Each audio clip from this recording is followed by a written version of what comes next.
Hi, I'm Neerja. This is Advaitesha Birla.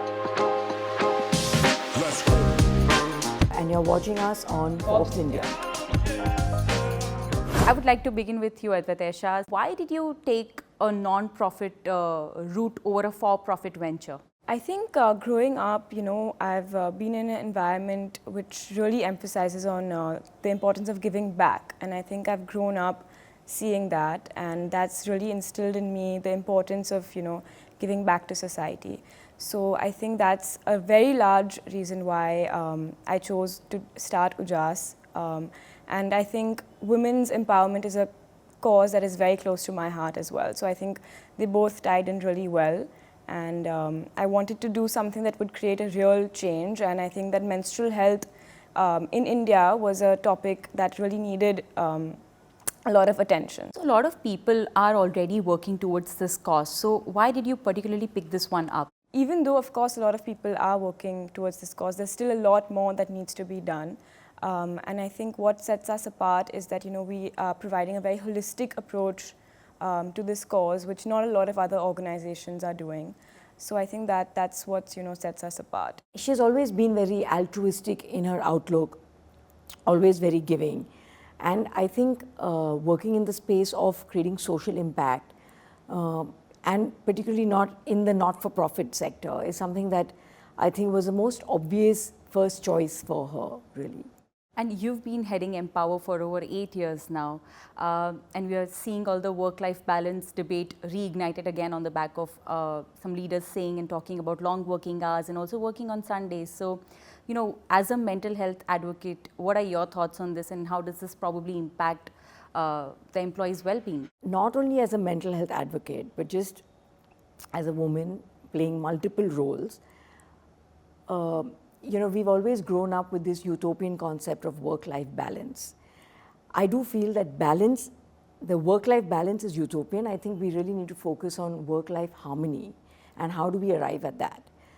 Having said that, it's very important to have the balance in the way we're approaching things, but it's not possible to get that exact 8-hour balance on a daily basis. I think what works for me is looking at the week as a whole and seeing what are the tasks that we've been able to accomplish and what is left for the next week. So if we work in weeks rather than days, I think it just makes it that much easier. As far as working on Sundays is concerned, of course, everybody needs time off. I need time off. There may be certain Sundays where I may need to put in a few hours of work. There are certain Sundays that you just don't. So, it's not like mandatory that one needs to work every Sunday. Having said that, sometimes there are certain tasks that need to be completed, and it's okay to do that as long as on the whole you're bringing about harmony in your life. You're keeping time aside for self-care, keeping time aside for the activities that you enjoy doing, keeping time aside to work on your relationships. I think it's really important to fulfill all 4 buckets of your life, which is your physical, your social, your emotional and your spiritual. Important to get all those buckets going, and trying to get that harmony, I think, is really important. So is Empower also collaborating with the corporates, and if you are, then what kind of problem statements are you seeing the most? So we are collaborating a lot with corporates, actually, working a lot with mental health literacy, trying to educate and spread awareness about how do you create safe spaces, and more than that, actually trying to get conversations going about mental health itself. I think there is a huge stigma, lack of awareness, and even when there is awareness, people are not willing to address the issues. People are not willing to seek help. So our entire effort is towards that, about how do we create more conversations around it. And corporates are definitely very difficult people to crack. And I think that just goes with the whole idea of, wanting to not acknowledge that there could be a mental health concern. So we're doing a lot of work in that space, and we continue to do that. We have been able to move the needle quite a bit, but a lot still needs to be done. And how are you managing funds for the trust? Are you raising funds from external sources, or there are internal sources? So how does that work? No, so it works on CSR. Yeah. So we do get CSR grants, CSR funds. Yeah.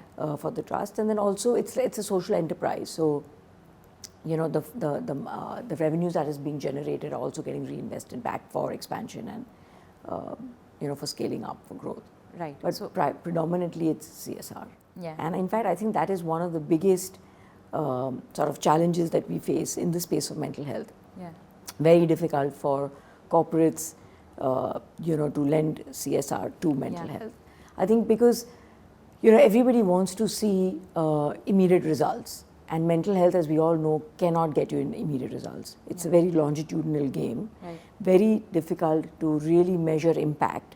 It's not so tangible, right? So it's difficult to measure impact. But coming up with, we're constantly working on how do we measure impact, Yeah. how do we make it more tangible, how do we, it's easier to measure outcomes, Yeah. but it's difficult to measure impact. Right. So and for CSR, you have to show impact. What's been your observation like, in terms of the section that's there, like all the billionaires, how interested or how invested they are in causes like this one? Like I said, because impact is not so tangible, you have to really be very, very passionate about what you do to want to invest in this. Because most people will find that there are other causes that are able to deliver faster impact, and which is seen. Mental health, you can't see it, right? I mean, it definitely impacts life, but you can't see that impact. So I think people find that a little difficult to comprehend. Or relate And, to, or I mean, relate to or comprehend. Yeah, I mean, you have to have a lived experience to be able to relate with something like mental health. yeah. Did you have one? Yeah, very close to home. Okay. All right. And Advaitesha, you have grown up in a business family. So who has been like your greatest mentor? Honestly, different people for different things. Of course, I'm working with mom on a daily basis. So in that sense, of course, my mentor in terms of everything I'm doing with Ujas.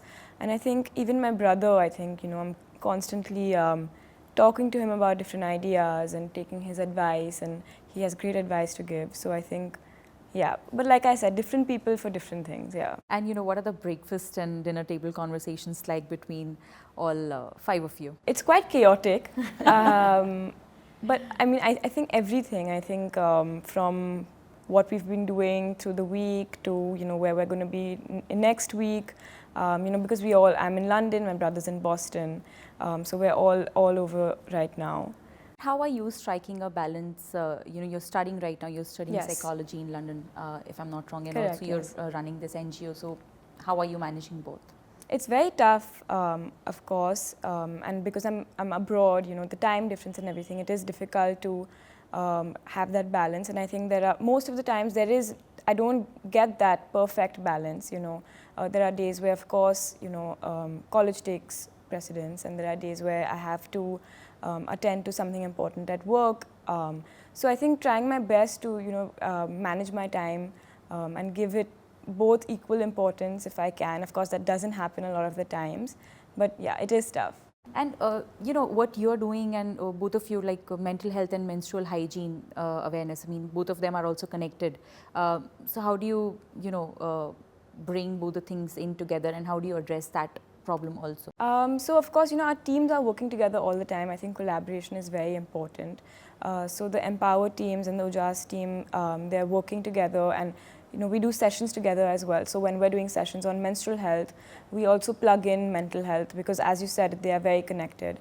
And I think that's great, because we're educating them about both the things at the same time. What are some of the values that are instilled by your parents in you, which kind of drive your philanthropic efforts? I think one is, of course, commitment, being committed to what you're doing and giving it all you have. I think passion, I think that's a very important one, actually wanting to create that change and making sure that it comes from within. And I think, of course, respect, I think that's also very, very important, and that's something they've always, put at the front. Yeah. Advaitesha, as the youngest member in the 5th generation of the Birla family, do you have any plans to join the larger group and follow the footsteps of your brother and sister? Definitely, I think it's definitely part of the plan. I am still studying now, so once I finish that, I think that's definitely something that I want to start looking at. Of course, Ujas is like my first baby, so that will never change. That remains. And I think the role, I think it's too early to say anything right now. And I think, with time, it'll figure itself out. All right. Yeah. I'm of course looking forward to her coming and stepping in at the trust, whether it's Empower, whether it's the schools. She's already part of the trust. She is part of the trust. At the moment, she's entirely focused on Ojas. Ojas, okay. Once she comes back, I would want her to, and that's something that we've had a conversation about, that, she'll also start getting involved in the other activities. Thank you so much for speaking to me, and thanks for your time. Thank you so much. Thank you. Thank you very much. It's been a pleasure.